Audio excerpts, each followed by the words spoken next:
No labrar. Dejar crecer las malas hierbas. Los restos de los cultivos, dejarlos sobre la tierra. Esto no va a parecer un huerto, esto va a parecer algo sucísimo.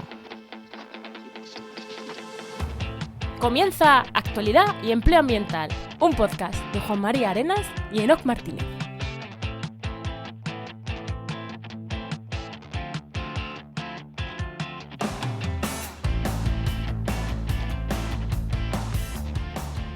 Buenas, soy Juan María Arenas. Y aquí Enoc Martínez. Y este podcast cuenta con el patrocinio de GeoInnova. Profesionales expertos en territorio, medio ambiente y sistemas de información geográfica que puedes encontrar en www.geoinnova.org. Hoy, en el programa 172 del martes 21 de marzo de 2023, hablamos sobre agricultura regenerativa. Pero antes de entrar en el tema, Enoc, te lo vuelvo a decir, temas concisos, claro, así me gusta. Antes de entrar ya con el invitado, ¿qué tal tu semana? Pues ahí preparando un montón de cosas, formación que estamos preparando en temas de empleabilidad dentro del sector ambiental y cosas interesantes que nos va a costar. Está costando ahí, necesita curro. Necesita. ¿Y tú qué tal? ¿Qué tal tu semana? Pues nada, yo entre otras de las muchas cosas que he hecho, algo que creo que no lo he hablado nunca, he estado haciendo migraciones de dominios y altas de nuevos dominios. Porque es muy común el investigador, el científico, que no tiene por qué saber de dominio ni de internet y llega a una página, se da de alta un dominio, se hace la web, pero cuando quiere sacarla ya, porque la necesita en un WordPress ya bien montada, que llega una agencia como la nuestra, diseñamos una página. Claro, sacar de ahí la información y sacar los dominios, hay veces que dices, pero que esto es una cosa que está estandarizada y es sencilla. O sea, de verdad, no me podéis estar dando tantísimo por saco. Pues sí, pues hay algunos dominios que es como... Y lo más gracioso es cuando el investigador te dice, yo lo registré aquí, yo me hice mi web aquí diferente a la que tengo ahora mismo, no sé por qué, y tengo las claves de acceso. Y entras y dices, sí, y yo debería de saber hacer esto porque pero es no estándar. Manera, ¿no? Pero justo esta no es estándar. Nada, pero bueno, por lo pronto las tres que he tenido esta semana han sido guay. Además, uno que le había perdido el dominio. Lo estaba pagando, lo había dejado de pagar y estaba el dominio en un limbo ahí tal, pero que lo hemos conseguido recuperar también. O sea que, tres dominios difíciles esta semana y los tres los hemos recuperado. Así que, contento. Muy bien, perfecto. Pero bueno, Vamos a dar ya paso, ¿no? Al invitado, ¿no, Enoc? Venga, tira la música, a ver.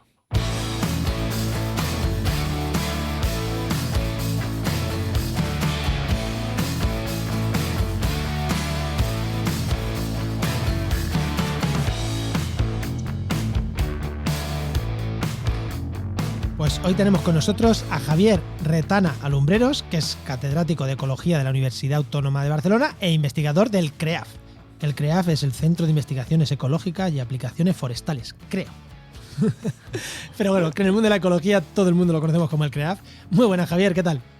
Hola, ¿qué tal? ¿Cómo estáis? Muy buenas, Javier. Mira, que me ha puesto Enoc los dos apellidos, pero como los científicos somos así, tú firmas como Retana, ¿no? Sí, como Retana. Pues sí. Javier Retana, que todo el mundo lo va a conocer como Javier Retana. Sí. Muy bien, Javier. Pues la pregunta que le hacemos a todos los invitados. Cuando eras pequeño, ¿qué querías ser de mayor y cómo has llegado hasta aquí? Es una buena pregunta. Yo cuando era pequeño realmente me encantaban los insectos, los animales y durante mucho tiempo pensé que me gustaría dedicarme a eso. Después hubo un tiempo que mi padre me intentó convencer que fuera ingeniero industrial, porque a él le hace mucha ilusión, él nunca imponía nada, pero me intentó convencer y casi hasta final de COU, cuando en el último momento que me tenía que decidir, al final decidí que no, que quería hacer biología, que quería estudiar la ecología de los insectos y ahí empecé a dedicarme así. La tesis la hice sobre hormigas, pero después ya me dediqué a cosas más variadas.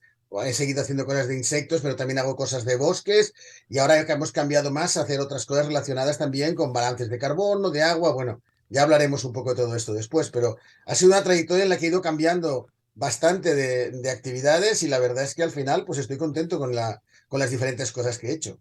Enoc, ¿has visto? O sea, no se puede luchar contra la biología humana. Si se nace biólogo, ya está. Y Javier nació biólogo, es así. Suele pasarnos, Javier, que cuando nacen biólogos al final hacen biología. Y luego estamos los demás, que nos metemos a hacer ambientales, a hacer ingenierías, a hacer ese tipo de cosas que, bueno, son un poquito más... Pero los biólogos nacemos biólogos, es así. Y mira, y fíjate que tu padre, igual que el mío, te intentó cambiar de idea, pero es que no. Pero Sí. bien, no me obligó en absoluto, pero sí. La verdad es que a él le haría mucha ilusión, había hecho mucha ilusión que yo fuera ingeniero industrial. Pero no Claro, hubo fin. con mi hermano sí que lo consiguió, porque mi hermano no nació biólogo ni nació nada, pues hizo ingeniería, pero yo no soy biólogo, igual que tú.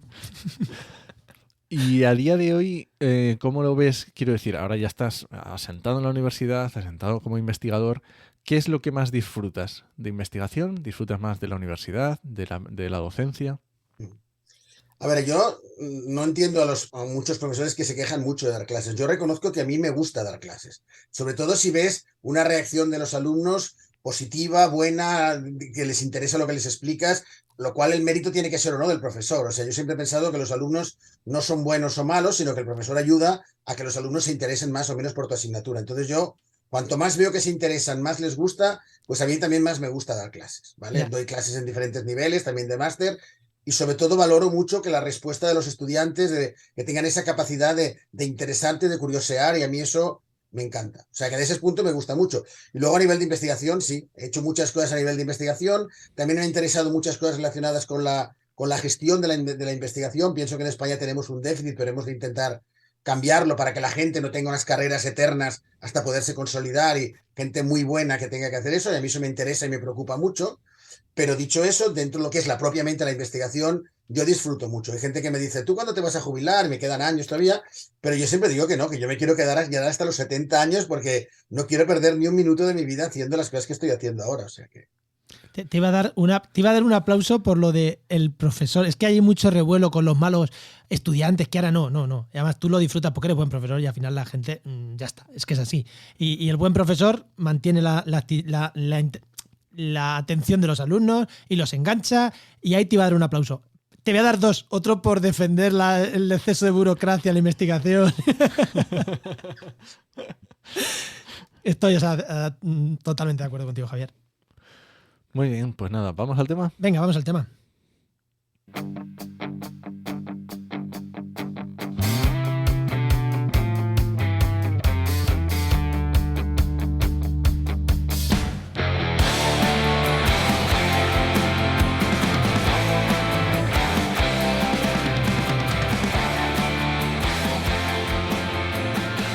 En estos 170 programas, no recuerdo en cuál, en algunos, hemos hablado de agricultura.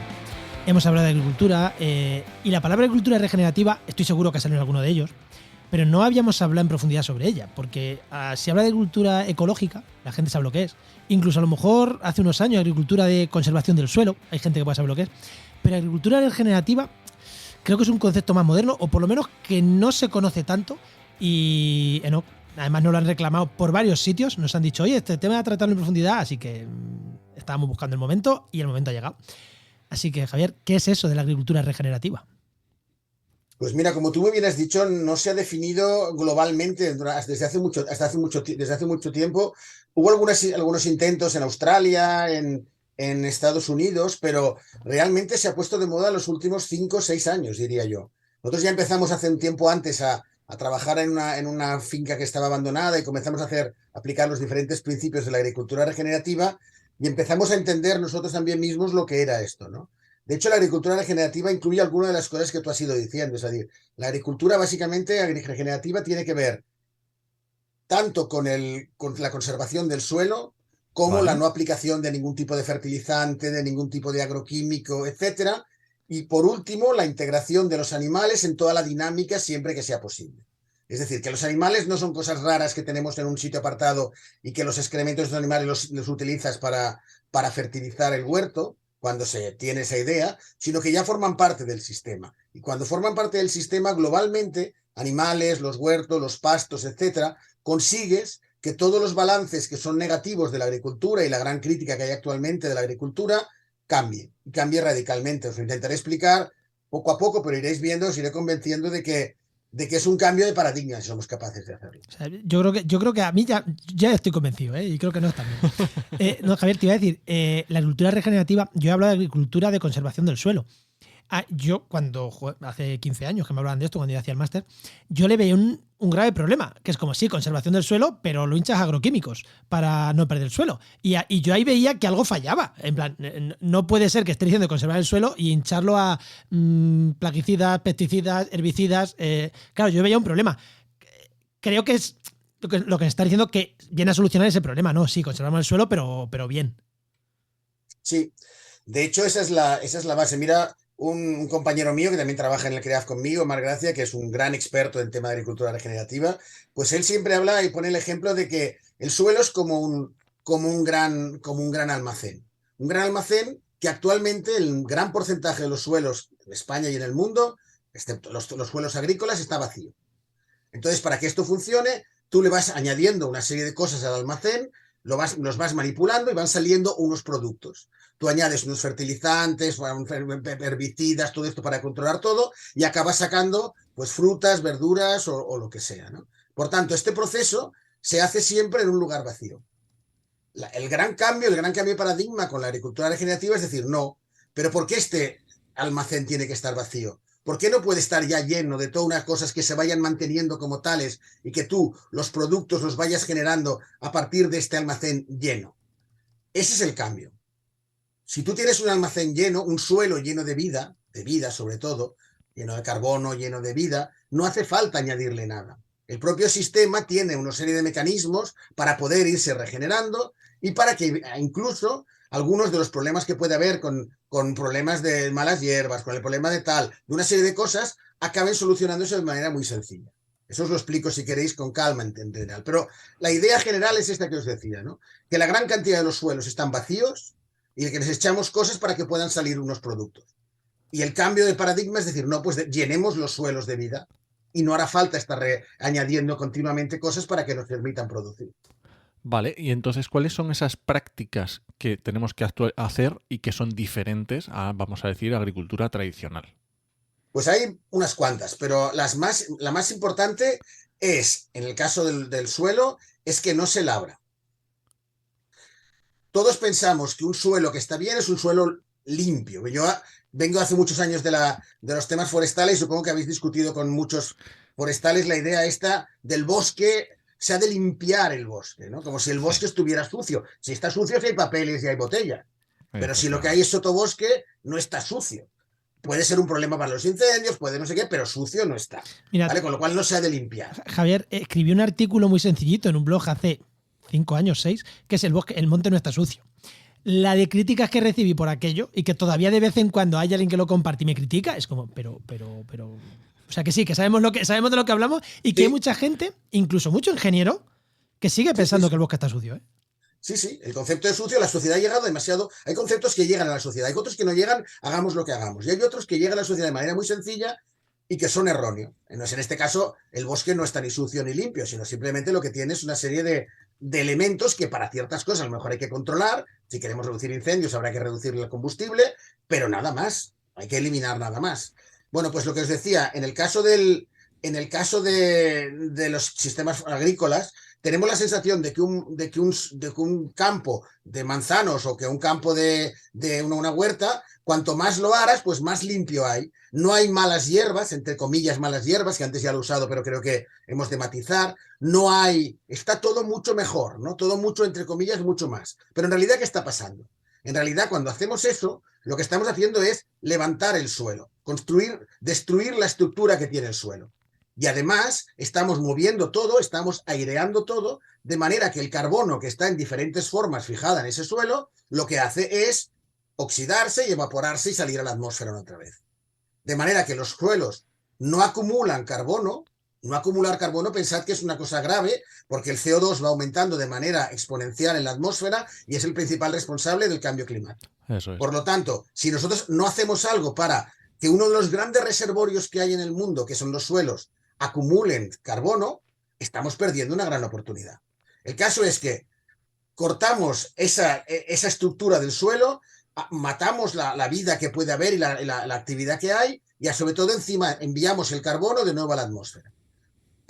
Es un proceso redondo, teóricamente. Todo funciona al contrario de como deberíamos hacer. Todo al contrario de como deberíamos hacer. Eso sí, que a lo mejor a la gente le parecerá más bonito, porque no está sucio, ¿vale? La idea que os decía antes, ¿no? Cuando en realidad, para mí la vida no es suciedad, nada en absoluto, ¿no? La primera cosa es esa. La primera cosa es decir, bueno, pues No labramos. el suelo no se labra. Y dices, bueno, es que entonces habrá muchos problemas. Bueno, ¿qué problema va a haber?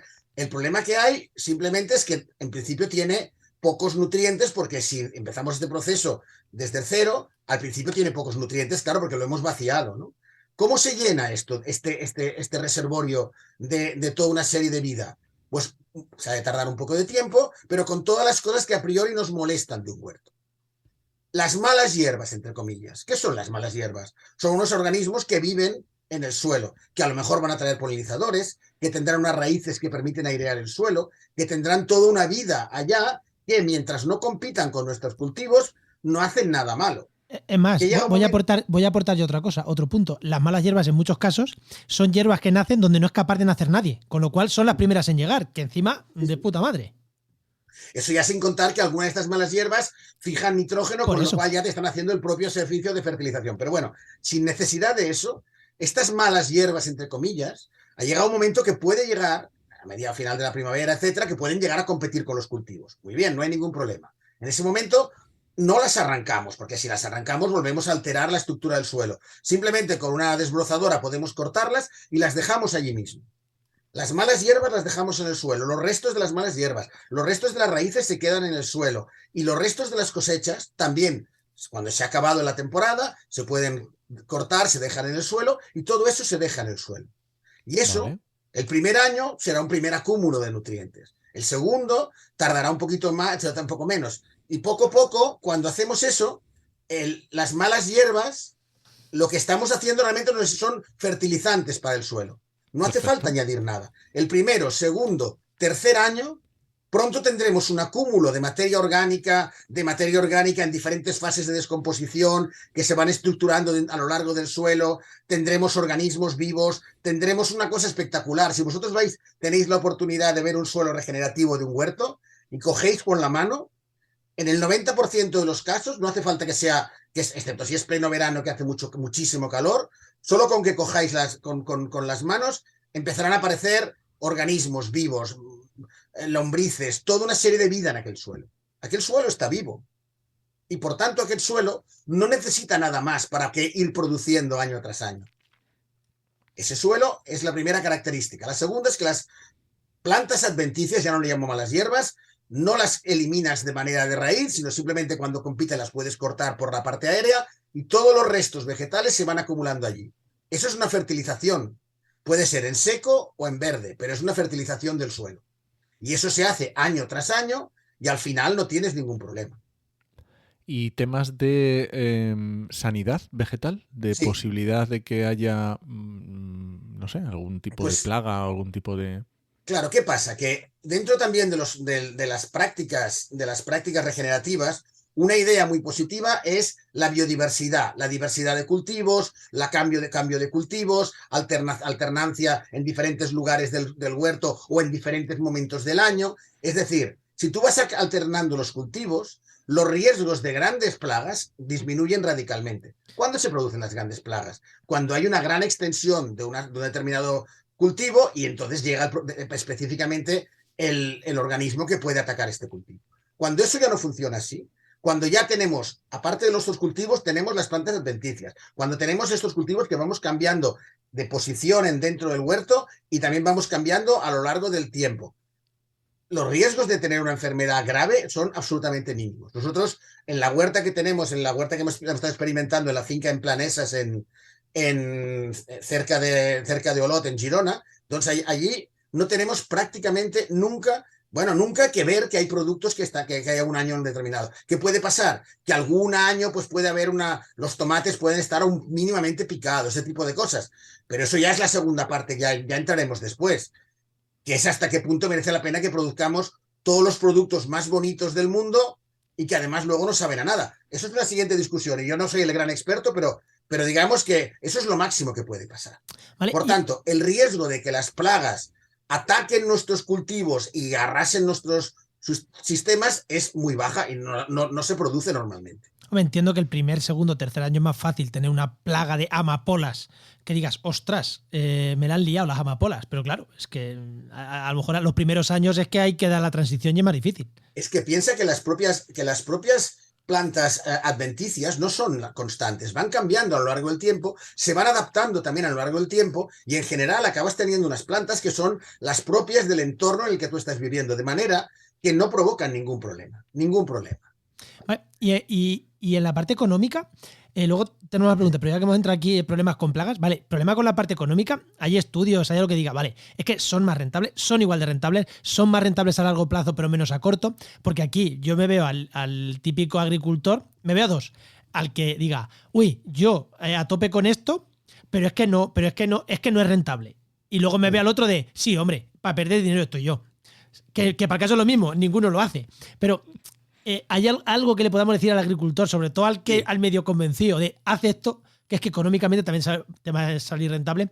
¿O es más bien para pequeñas producciones, más bien locales, más bien que digan, más bien casi de autoconsumo? ¿O a gran escala se puede producir así? Mira, me faltan algunas prácticas todavía, ¿eh? O sea que ahora os las diré después porque si no parecerá que ya hemos acabado con estas dos y no, hay bastantes cosas más. Pero bueno, volviendo a este tema, que es un tema fundamental, porque claro, las dos cosas que nosotros estamos ahora intentando discutir, nosotros nos dedicamos a hacer diferentes proyectos europeos, nacionales, en el que intentamos demostrar cosas de este tipo. Entonces, en un último proyecto que hicimos, que es un proyecto live, que es un proyecto que se llama Polyfarming, que lo podéis buscar, se llama Polyfarming, si buscáis polyfarming.eu, se puede descargar un manual gratuitamente, un manual de 200 páginas sobre las prácticas regenerativas, en las cuales hay todo un apartado entero de los costes que representa cada una de las actividades que tienen que ver con esto.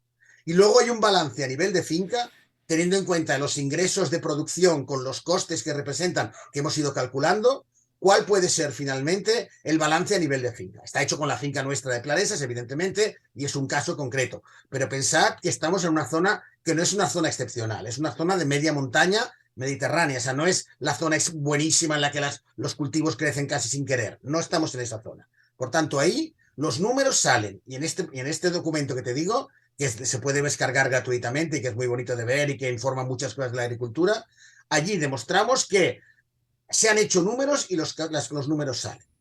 La otra cosa es la gran teoría esta que hay dentro del modelo convencional, de que, claro, aparte de que los números no salen, que después si queréis os digo algún dato más, aparte es que no se puede producir para todo el mundo. Porque claro, como no es sostenible, porque no hay suficiente cantidad y tal, no es cierto. Tenemos datos nuestros y datos de otros cultivos de otras zonas en Extremadura, en el País Vasco, etcétera, que son gente que hemos estado colaborando y que trabajan prácticas regenerativas, en las cuales sus producciones son iguales o superiores a las de los fincas vecinas. Por lo tanto, no se aguanta eso. Ahora queremos discutir con datos y buscar más datos para integrarlo y formarlo, porque hay poca información, pero de verdad que eso son cosas que no son ciertas. Lo único que es cierto a nivel económico, y eso sí, pero no es culpa de la agricultura regenerativa, es que cuando tú empiezas a partir de una finca convencional para convertirla en regenerativa, os vuelvo a decir lo mismo, el suelo no está preparado, tiene un almacén vacío y lo tienes que ir llenando, y en un año no lo llenas. Con lo cual, en un año, en 2 años, hay un periodo de transición de 3, 4 años en el cual todavía no es rentable. No es rentable porque estás llenando un sistema que si no estaría vacío. Entonces, claro, no vas a añadir fertilizantes, pero puedes añadir determinados productos, etcétera, y puedes ir mejorándolo. Pero siempre hay un periodo inicial, básicamente porque la agricultura convencional no ha previsto nada de esto, que no se puede luchar sin una ayuda externa inicial, ¿vale? Eso sería la idea. Me preguntabas también sobre el balance económico. Pensad una cosa. Pensad que en este caso no hay fertilizantes, no hay agroquímicos, claro, no hay ningún tipo de producto. No sé si sois conscientes o quizás os tenéis los datos de cómo ha ido aumentando para las empresas el coste que representan todos estos productos. Y más en el último año, después de la guerra de Ucrania. Están haciendo absolutamente imposibles. Únicamente las grandes macrogranjas que tienen una inversión muy grande y que pueden tener unos precios competitivos pueden generar todavía un rendimiento positivo con estos productos. Nosotros con las granjas que estamos trabajando, con los agricultores que estamos trabajando, cada vez el balance es más negativo. Les cuesta mucho más llenar ese almacén que os decía para luego sacar lo que están sacando. Con lo cual, si lo que entra ya te cuesta mucho, tienes que producir muy bien para que te salgan los números.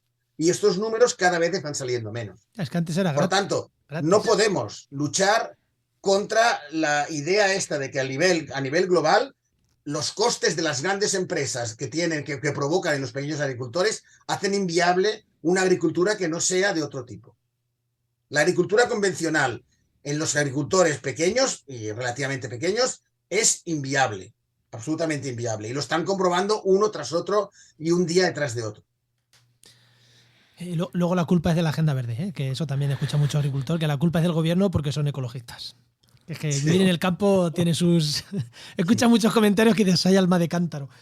Pero bueno. Espera, que todavía no se acabado de contar las diferentes prácticas que hay. Eso iba a decir. Volvemos a las prácticas. Mira, otra práctica... No laboreo. Hemos dicho rotar cultivo. Más prácticas.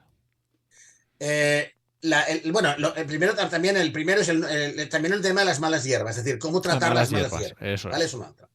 Otro muy importante tiene que ver con la compaginación de diferentes tipos de actividades.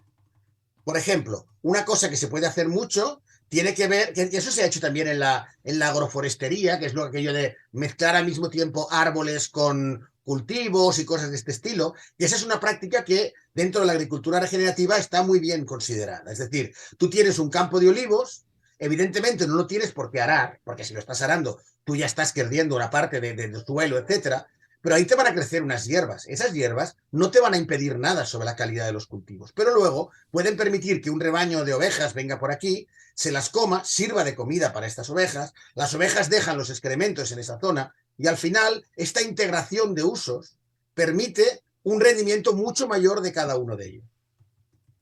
Los frutales en un entorno con animales funcionan mejor.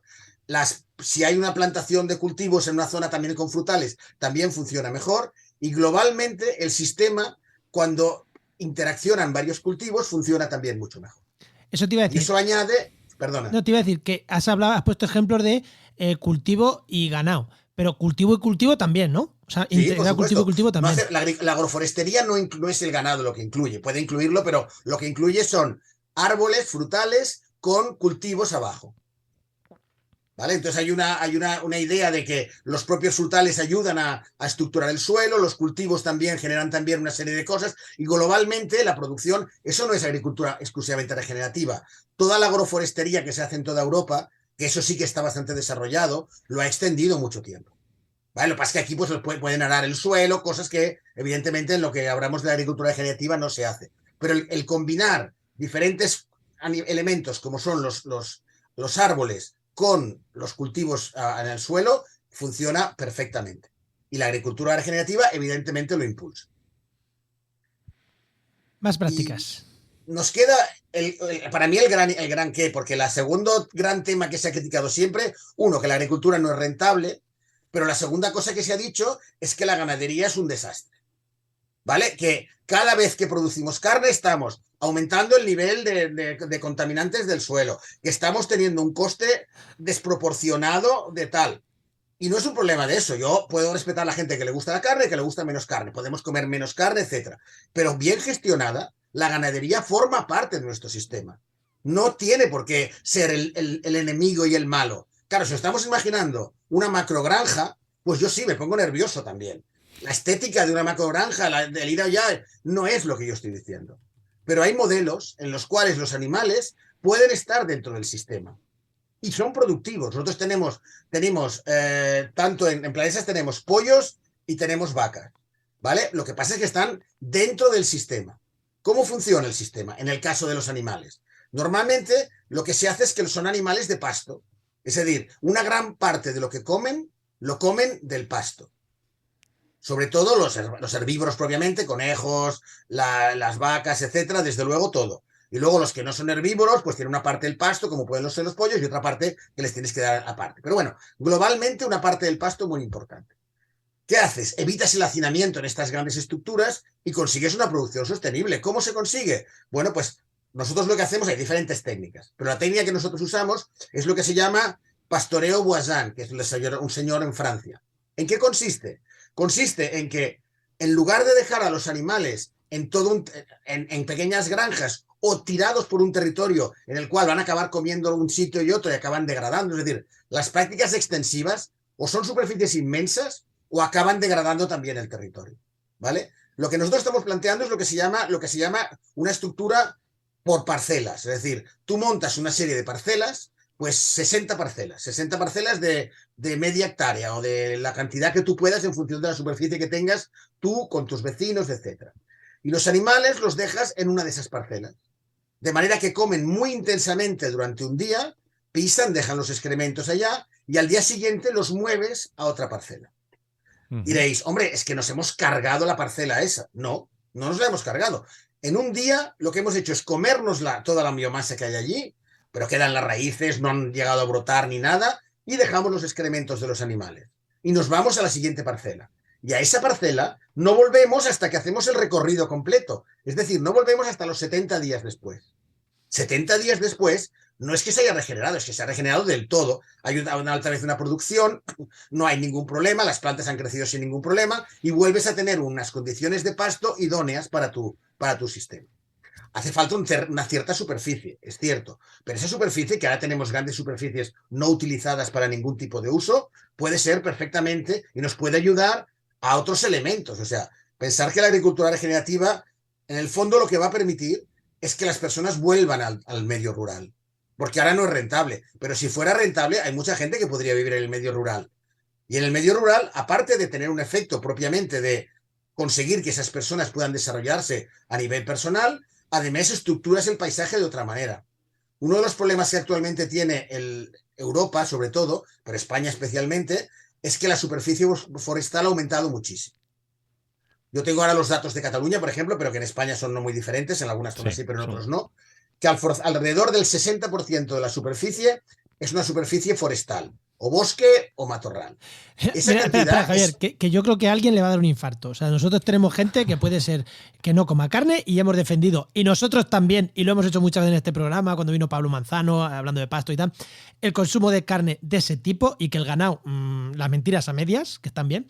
Y ahora estamos diciendo que encima no hay que plantar más árboles porque en España está creciendo la masa forestal. Que de nuevo estoy de acuerdo 100% contigo, pero igual alguien colapsa. Y nos gusta que la gente colapse. Aquí estamos para decir la verdad, no los mensajes que se transmiten que no son ciertos. Pensad que tenemos una idea general a nivel mundial, que es correcta, que hay un balance de deforestación. Perdido. Y es correcto. En muchas zonas del planeta, tropicales básicamente, en Indonesia, en algunas zonas de África, en toda la zona de América del Sur, allí tenemos un proceso de deforestación grave, crítico y que hay que buscar soluciones a ese tema. Pero si estamos analizando lo que pasa en Europa y pasa en otros lugares también, lo que hemos encontrado es que hay un abandono agrícola radical. Pensar que desde principios del siglo XX hasta ahora, prácticamente ha aumentado el bosque un 50%, un 100%, o sea, de lo que era ha aumentado al doble en toda España. Y eso ha aumentado, ¿por qué? Porque muchas zonas que antes se cultivaban y formaban parte del sistema agresivo-pastoral, pues se abandonaron desde principios del siglo XX, a partir de los años 50 muchísimo, y ahora ya no queda tanto, pero se siguen abandonando zonas, ¿no? Las zonas que no son rentables, que son actualmente la mayoría. Bueno, pues con ese cambio, ¿qué es lo que está pasando? Está pasando cosas que ya han identificado los expertos en otros ámbitos. Por ejemplo, los expertos en pájaros o en mariposas, que son los grandes indicadores actualmente de biodiversidad, hablan de que se está perdiendo biodiversidad de especies de zonas abiertas, porque están disminuyendo las zonas abiertas. Yo no digo que haya que volver a cambiar totalmente, no, yo no digo eso. Lo que digo es que la superficie de bosque actualmente es muy grande. Eso tiene riesgos para los incendios, riesgos para determinadas especies y riesgos para la vida rural. La vida rural, la gente antes compaginaba la gestión del bosque con la gestión del ganado, con los cultivos, y eso se perdió en este proceso de no ser rentable. Parece increíble, pero somos una sociedad en que los productores de alimento son los últimos de la fila. Casi no se puede entender. Tendrían que ser los reyes del mambo, porque si queremos comer cada día, los que producen el alimento deberían ser... Yo no soy dudoso porque yo no soy realmente un productor, pero pienso que tendrían que estar en la escala de categoría los más altos. Y sin embargo están en una categoría ínfima, casi no les da el número para poder vender lo que están produciendo, ¿no? Entonces dices, realmente hemos de valorizar este tema, conseguir que la gente que vive del campo pueda tirar adelante. Pero es que además hemos de hacer que haya más gente que viva del campo. Los datos los habréis dado vosotros alguna vez, pero no, yo siempre lo digo, lo hago aquí como en Cataluña el Sant Jordi es una cosa tan emblemática y se venden tantas rosas. Yo siempre les digo, no podéis pensar que el 90% de las rosas que hay en España se producen en Cataluña, se producen en Perú y en Ecuador. Es absurdo. Antes se producían en el Maresma, en el Prat, en algunos diferentes sitios, pero como es mucho más rentable traerlos en un avión hacia aquí, pues se producen allí. Pero eso es un ejemplo, pero el resto del alimento también. No puede ser que en los 70s, en toda la mayor parte de Barcelona, que era más pequeña que ahora, se alimentara con lo que había en el delta del Llobregat y ahora solo sea una parte mínima de frutas y verduras que se pueden producir en el delta del Llobregat. Por tanto, quiere decir que estamos perdiendo esta capacidad de ser autosuficientes, y eso es un gran riesgo. Sí. No hablo de la autarquía, hablo simplemente de decir, no es lógico que nuestro alimento y nuestras cosas más importantes nos las tengan que traer todas de fuera, porque habrá un momento que cuando no se las traigan, ellos se las comerán, pero no tendremos nada que producir.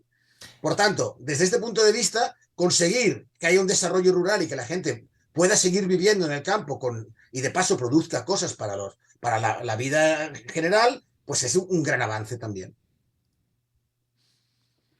No sé si os estoy diciendo liando con cosas. No, es que totalmente de acuerdo contigo y creo que en eso se basa la agricultura regenerativa también, en regenerar no solo el suelo, sino el entramado social de un territorio, que regenera más allá del suelo y más allá de la biodiversidad. Enoch, tenías tú también otra pregunta para meter otro tema nuevo. Sí, claro, porque lo has comentado ya, Javier, pero quiero hacer un poco de incidencia, porque claro, estamos hablando de cambios que se están dando en España, en Cataluña, que estamos sufriendo, que están afectando a la masa forestal, a los ecosistemas agro-silvopastoriles, pero hay un factor muy importante que viene ahora, que es el cambio climático, y es la menor dependencia del recurso agua. Entonces, ¿qué parte juega aquí la agricultura regenerativa digamos, para la que nos viene? Pues mira, es muy sencillo. Tan sencillo como que la capacidad de un suelo de almacenar agua es directamente proporcional a la cantidad de carbono que tiene. ¿Vale? Carbono orgánico. Piensa que nosotros en los estudios en Planesas hemos conseguido que el huerto que había inicialmente, que tenía un 1,8% de materia orgánica, ¿vale?, en aproximadamente 4 años pasara a tener un 6% de materia orgánica. Vale, esto ha sido, los primeros años aumenta mucho, luego puede aumentar hasta un 10% y después ya no aumenta tanto. Pero al llegar hasta un 10% de todos los suelos de España agrícolas a un 10% de materia orgánica sería una locura. Una locura a nivel de captación de carbono sería fundamental, pero a nivel del agua, la capacidad que tienen estos suelos de almacenar agua es mucho mayor que un suelo, como os decía antes, un suelo vacío en el cual llega el agua y se va. Por tanto, evidentemente no es la única solución, no es la única solución. Habrá que buscar maneras también y buscar cultivos un poco más, porque evidentemente los cambios que se van a producir a nivel climático van a ir más grandes aún que lo que puede ser. Pero la agricultura regenerativa nos va a ayudar, a estrategias de mitigación. ¿Por qué? Porque va a captar CO2 y el carbono lo va a almacenar en el suelo. Y aparte, porque todos estos fertilizantes, herbicidas, etcétera, que se producen a base de gastar CO2, de gastar energía, no se van a tener que utilizar. De manera que se emitirán menos y se captará más. Por tanto, a mi nivel de mitigación queda claro que es un cambio. ¿Es el único cambio? No. Pero si a nivel mundial se desarrollara la agricultura regenerativa de manera extensiva, sí que se notaría realmente un cambio radical en la cantidad de CO2 que hay en la atmósfera. Vale. Eso está claro. Pero es que aparte, como te decía, en lugares como toda la cuenca mediterránea, que hay un problema del agua y que va a haber un problema más acuciante de agua, cuando tú busques un sistema que tenga más capacidad de almacenar agua, no te va a solucionar los temas, evidentemente. O sea, sigue siendo que si sigue un verano terrible, pues los cultivos también se verán afectados. Es verdad que la huerta gasta más que unos cultivos de secano, etcétera, pero en cualquier caso, siempre gastará menos porque la capacidad que tendrá el suelo de almacenarla será mucho mayor. Totalmente. Vale, y otra pregunta, ¿vale? Porque creo que este tema ya más o menos. Como ya vamos a ir cerrando, ¿Qué nivel de penetración tiene ahora mismo la agricultura regenerativa? ¿Es algo todavía a nivel de científicos estudiando? ¿Hay ya gente implementadora? ¿Hay ayudas para, igual que en agricultura ecológica sí que hay, en agricultura regenerativa hay ayudas? Bueno, ¿cómo está el sector, por lo menos aquí en Europa?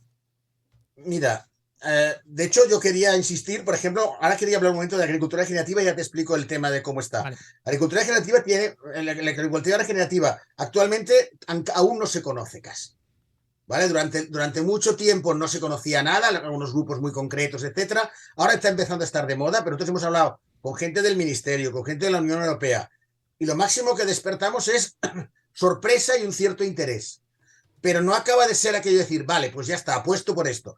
Porque la gente es como si no se lo acabara de creer, lo que tú acabas de decir al principio, ¿no? No habrá alimento para todos, quién dice que económicamente será sostenible, este tipo de cosas. Que nosotros podemos demostrarlo, no nosotros, sino todas las experiencias de agricultura regenerativa pueden llegar a demostrar que eso está así. Y claro, se ha dado mucho peso a la agricultura ecológica y yo no voy a ir en contra de la agricultura ecológica porque es un paso con respecto a la convencional, evidentemente. Pero esto es un paso Pero en la más. agricultura ecológica no hay una regeneración del suelo. Lo que hay, evitas una serie de terribles cosas que vas añadiendo a los cultivos, a los animales y luego a los humanos, evidentemente, ¿no? Todos los pesticidas, todas estas cosas que dicen, si es un insecticida no me afecta porque yo no soy un insecto. Hombre, ¿por qué la gente que se pone insecticidas pone unas mascarillas y unas protecciones? Pues porque bueno no es ni un insecticida, ni un fungicida, ni un herbicida, ni nada. Con lo cual, la agricultura ecológica es un primer paso, pero no te restaura los suelos, no te recupera los suelos. Y si no haces eso, seguirás teniendo que añadir fertilizantes, dependerás de las grandes empresas y seguirás gastando CO2 como tal. Vale. ¿Cómo hay que hacer para conseguir llegar a todo esto? ¿Cómo hay que conseguir llegar a todo esto? La única manera de llegar a todo esto es que los gobiernos lo entiendan y que los gobiernos apuesten por eso. ¿Están apostando por esto? Todavía no. ¿Hay ya una normativa regenerativa como tal? Todavía tampoco. O sea, lo que estoy diciendo es la verdad. Porque me diréis, hombre, es que no ha habido interés. No, no es que no haya interés, es que realmente es muy reciente. Y para que los gobiernos en general, ya no estoy criticando, tengan una respuesta, pues tienen que tener una inercia más larga. No tenemos ese tiempo, es verdad, pero la inercia tiene que ser más larga. Y además, claro, las ayudas que tiene que haber son fundamentales. Os he explicado, la agricultura regenerativa funciona muy bien. Funciona muy bien. Ahora bien, hay un periodo desde la agricultura convencional a la regenerativa que alguien lo tiene que pagar y no lo puede pagar el productor porque entonces se arruina.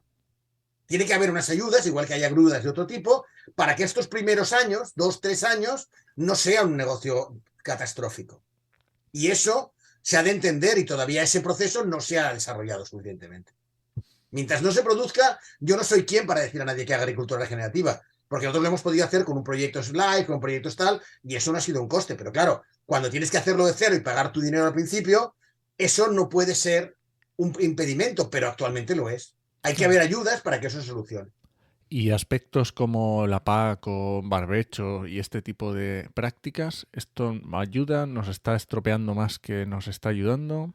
Bueno, que haya barbecho en determinada época no es, claro, no es un problema, pensad lo que estábamos diciendo. Si una zona, en lugar de seguir añadiendo cosas y sacándolas, la dejas un cierto tiempo y no lo harás ni haces nada, pues eso en algún momento ayuda. Empieza a ayudar. Va muy lento, va lo que sea, pero empieza a ayudar. Claro, el problema es lo que hagas después. Si luego, después de dejar un tiempo sin hacer nada, vuelves otra vez a hacer lo mismo que hacías, pues casi es irrelevante. De hecho, no sé cómo estará la ley, pero hasta hace unos años, si querías cobrar la PAC, hasta los barbechos los tenías que labrar. Porque si no los labrabas, no te lo detectaba como que le habías dejado descansar la tierra y no te pagaban la PAC. O sea, que el barbecho lo tenías que labrar. O sea, era el culmen del absurdo. Pero estaba así la ley. No sé si ha cambiado en los últimos años, pero hasta hace no mucho era así. Sí. O sea, Enoch, no sé si eso lo sabía, pero flipa. Yo lo que os quería decir, pero ahora ya estamos acabando ya, creo que yo no vengo de este mundo inicialmente y tenía más del tema más forestal, más de sistemas naturales, pero yo ahora que me he metido en este tema muy a fondo, la verdad es que me he quedado muy impresionado de ver cómo todos los datos cuadran muy, muy bien. Mucho mejor de lo que, desde el punto de vista científico, ¿eh? Ya no estoy haciendo apología de la agricultura regenerativa, que no tengo por qué hacerla como tal, ¿no? los datos funcionan, o sea, datos de polinizadores, hay muchos más insectos en los sistemas regenerativos, hay muchas más vida. Cuando tú coges un suelo regenerativo te das cuenta de que ahí está pasando algo. Nosotros hacemos cursos en la finca Planesas y la gente se queda sorprendida, coge una muestra de suelo y no se lo cree que ese suelo sea como es, cómo está funcionando, ¿no? Entonces, el sistema funciona. Hay que ayudarlo como tal, hay que darlo a conocer, pero el sistema funciona y puede permitir un cambio de paradigma y un cambio de funcionamiento de cómo nos estamos moviendo actualmente. Yo creo que no, creo que es una buena reflexión final, ¿no? Y por lo menos ya tenemos una idea, por lo menos unas primeras pinceladas de cómo, por lo menos por dónde tienen que ir los tiros y cuáles son los problemas que nos vamos a encontrar, que me parece muy interesante. Y además de la web del proyecto Polyfarming, donde pueden encontrar esta guía que nos decías antes, ¿quieres dejarnos alguna página web, algo donde los oyentes te puedan encontrar, algo donde la gente se pueda informar más de este tema de la agricultura regenerativa, lo que tú quieras? Mira, hay dos cosas. Hay una que es la Asociación de Agricultura Regenerativa de España, que creo que es bueno que la gente la conozca y que la lleva una persona muy, muy válida, muy competente y que está intentando integrar experiencias que hay en diferentes lugares de España. Pensar que la experiencia regenerativa pues a veces son determinadas cosas que se han ido haciendo y que pero que se van agrupando y se van creando una red, eso ya es un primer paso. Di el nombre si quieres de esta persona que ha dicho muy válida, muy tal, pero si sí, es Ana Digón. Se llama Ana Digón y es una persona muy competente y muy válida en este sentido, ¿vale? O sea que creo que está haciendo mucho también por intentar desarrollar que la gente empiece a conocer la agricultura regenerativa. Y después nada, simplemente nosotros tenemos una finca que se llama la Finca Planesas y si alguien busca en Planesas Agricultura, pues verá un poco algunos, ahora se están remodelando la web, pero verá algunas cosas de las que se han hecho allá, algunos esquemas y cosas que podrán ver. En la propia web de Polyfarming hay una serie de vídeos que son muy bonitos. Si veréis los vídeos de Polyfarming, veréis las prácticas regenerativas de cómo se van haciendo las diferentes cosas y en esos vídeos, que también se los puede mirar la gente y descargar, podrán ver mucha información de lo que se está haciendo. Pero en general hay muchos lugares en los que se está avanzando en este tema. Yo creo que con el tiempo lo veremos. Veremos el principio de un aspecto que espero que sea imparable, de verdad. Esperemos. Pues lo dejamos en las notas del programa, agriculturaregenerativa.es y también planeses con sin dos S, planeses.com, que es muy sencillita. Pues nada, Javier. Pues muchísimas gracias, Javier. Muchísimas gracias. Ha sido un placer para mí, me lo he pasado muy bien, o sea que muchas gracias a los dos también. Pues hasta otra. Hasta luego. Vale, adiós, hasta otra.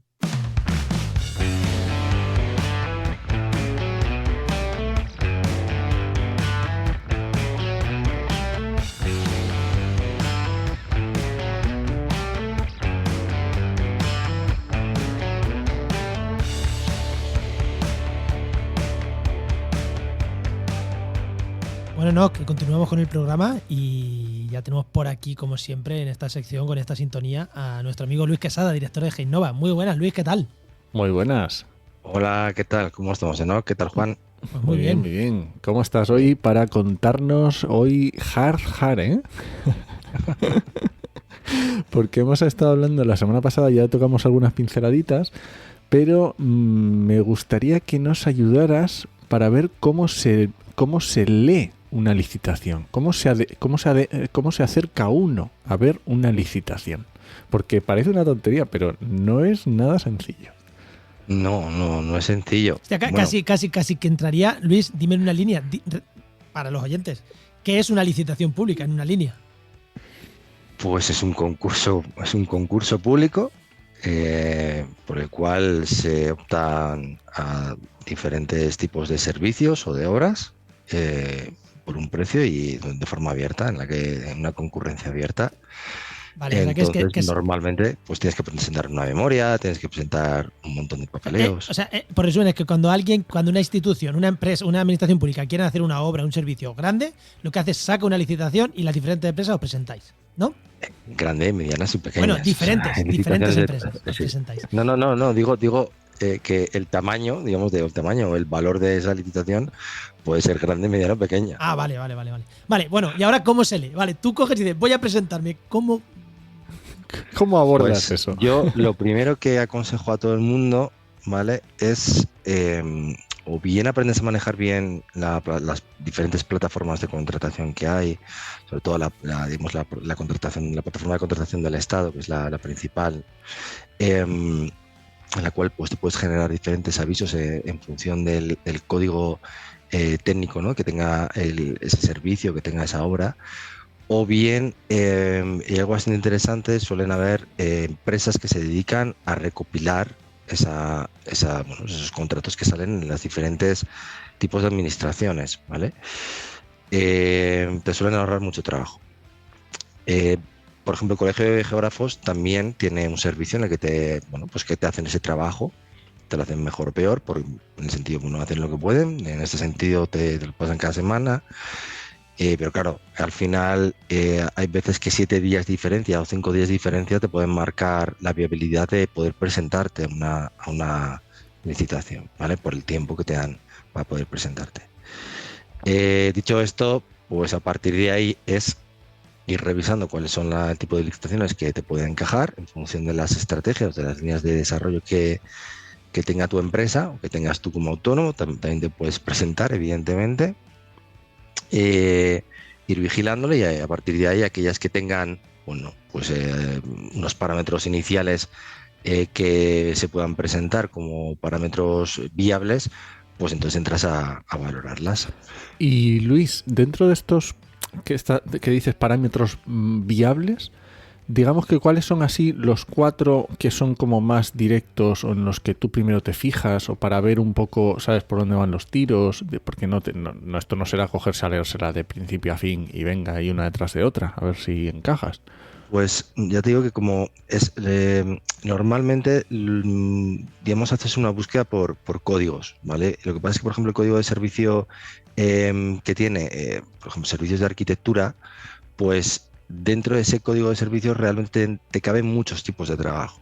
Ya. Pues aunque tú hagas una lectura rápida de ese servicio, o sea, de esos códigos y todas las licitaciones que se puedan publicar bajo ese código, realmente tienes que ir valorando, ¿no? Vale. Entonces, lo primero es, evidentemente, el nombre. Vas a mirar el nombre, el título de esa licitación, y va a ver si ese título, evidentemente, pues encaja dentro de los parámetros de la línea de trabajo que tengas, ¿vale? Por ejemplo, en servicios de arquitectura, pues te pueden aparecer, de planeamiento te pueden aparecer muchos tipos, pero a lo mejor tú solo estás interesado por ejemplo, en planeamiento general, ¿vale? No en planeamiento de desarrollo. Pues entonces tienes que ir buscando aquellos que tengan pues modificaciones de planes generales, nuevos planes generales, etcétera. Es decir, tienes que ir Claro, porque buscando. en arquitectura entrarán cosas como rehabilitación de un edificio, y ahí Heinova pues como que igual no entra. No. Puede entrar, dependiendo del tipo de código. Sí, efectivamente, pues aunque tengan todos la misma familia, pues realmente pues son diferentes. Después, ¿dónde se hacen? ¿Dónde se va a desarrollar ese proyecto? ¿Vale? Pues si yo estoy en Pamplona y tengo que hacerlo en Cádiz, pues tengo que asegurarme de tener colaboradores en Cádiz o gente en Cádiz que se pueda mover. Si no, se puede suplir con otro de los parámetros, que es el dinero, el importe. Claro, o sea, si te encaja porque que está bien dotado económicamente, ¿vale? Te puede encajar el hecho de que tú te puedas desplazar o incluso subcontratar servicios ahí tranquilamente, sin perder el beneficio industrial, ¿no? Digamos, del proyecto o del plan o de la licitación que te estés presentando. Esos son los parámetros iniciales.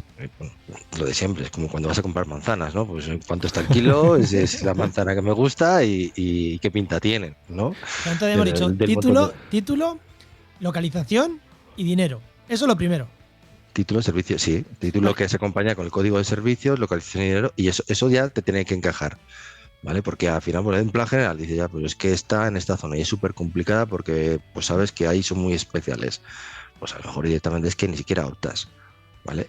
O te ves un plan general que dices, ostras, es que está muy bien dotado económicamente, sabes que es una buena cantidad, dices, pues aunque esté allá, aunque esté a 700 kilómetros, pues o tengo allí colaboradores o me busco unos colaboradores para presentarme a ese plan, ¿vale? Sí, o a lo mejor en esa comunidad autónoma hay una normativa específica que no controlo y tampoco me merece la pena tener que controlar esa normativa, me supone mucho esfuerzo. Bueno, yo creo que está muy bien. Sí, efectivamente. Bueno, Sí, es una forma de verlo también. Vale, y ¿no? luego entiendo también que mirará los requisitos técnicos, a ver si los cumplís, ¿no? Porque Claro, a partir de ahí ya entras digamos, a examinar lo que es el pliego de la licitación, ¿no?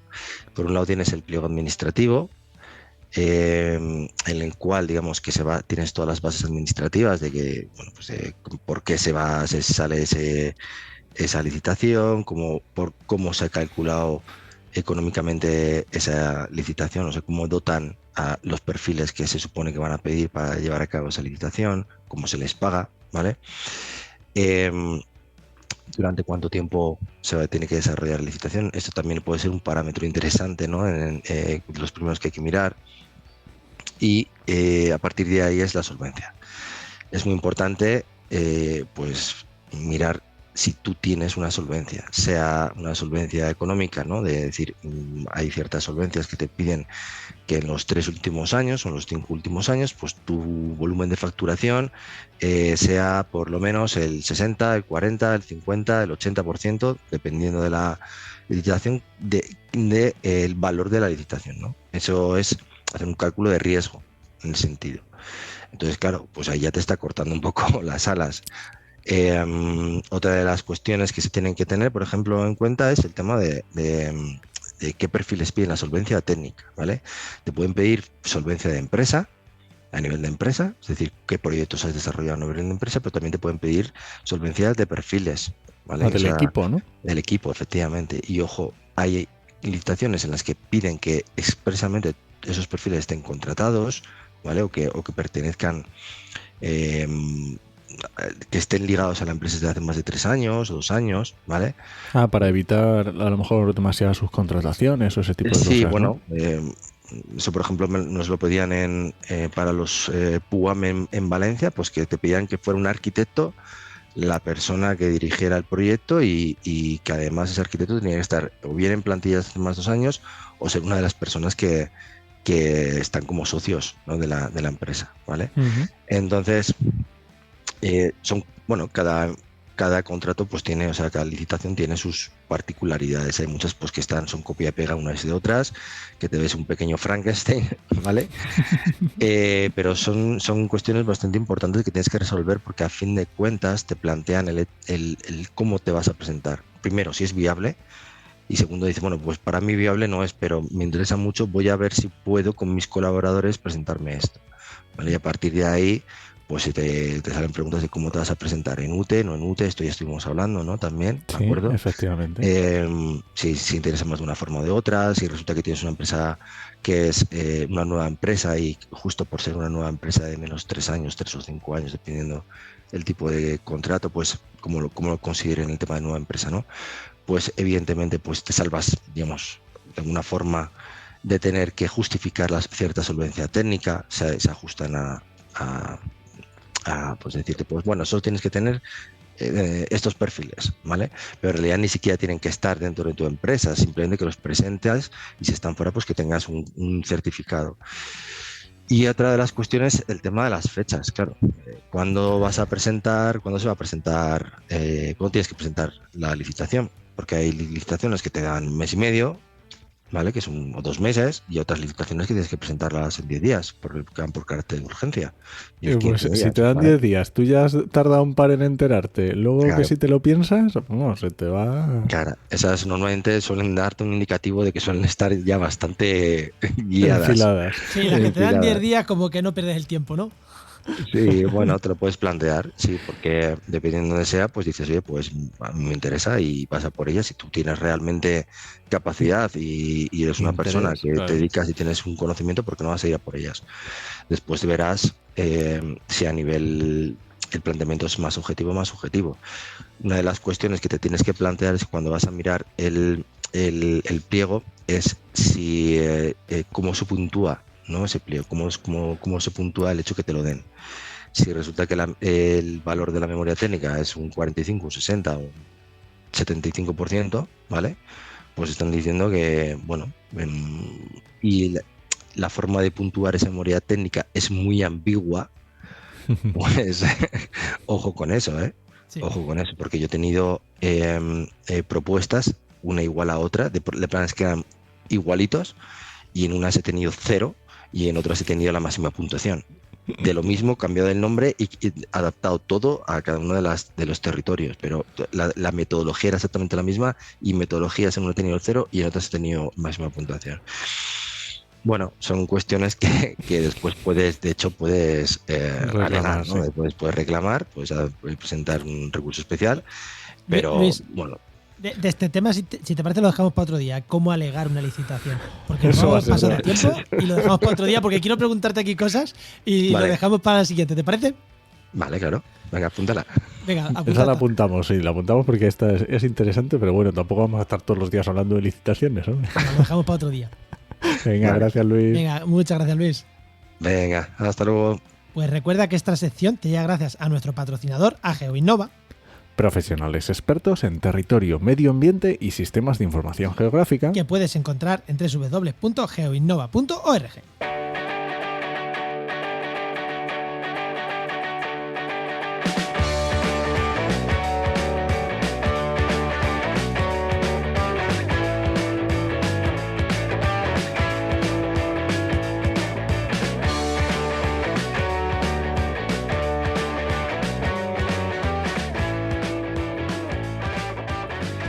Bueno, no, vámonos, ¿no? Muy bien, pues nos vamos. Que Antes no sé, quería que no- recomendar... ¿Qué iba a decir? Que digo que si alguien no ha muerto con lo de licitación y cómo hace una licitación y demás, ya ha llegado hasta aquí. Pues si alguien no ha muerto y ha llegado hasta aquí, le vamos a recomendar un podcast sobre licitaciones. Este no te lo esperabas. No, no me lo esperaba.